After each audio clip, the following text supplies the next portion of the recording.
So Brett, to you on downsizer. Now, this is also an opportunity as well. So the downsizer rule's been changed in this legislation also. How's it changed? Yeah, look, it has, Tony. The downsize is an interesting one. I think there's something like 22,000 people around Australia that have taken this up so far, but it was for people 65.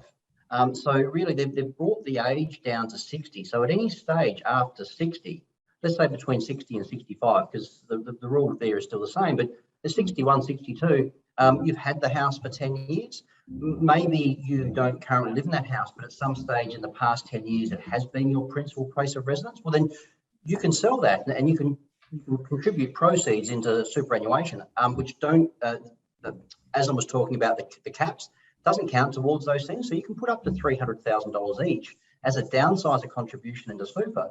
So, when you think about it, any stage between 60 and 65, you might have a change of life, think, oh my goodness, I've got to go and do some other things with myself.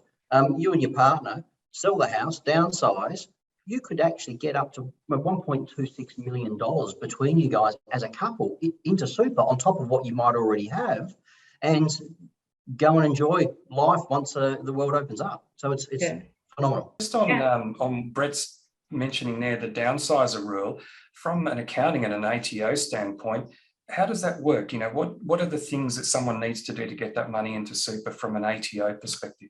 Yeah, of course. So to be eligible for the downsizer contribution, you will need to have met that capital gains main residence exemption. So it doesn't need to be fully exempt from capital gains as your main residence. Only part of the disposal proceeds need to qualify for that capital gains main residence exemption. You need to have owned that residence for 10 years.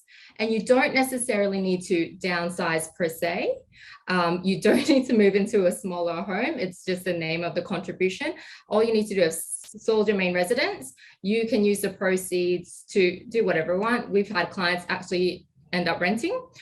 We've had clients that purchase the bigger home, move into state. It's just, the term downsizer, but it can be misleading to a lot of people.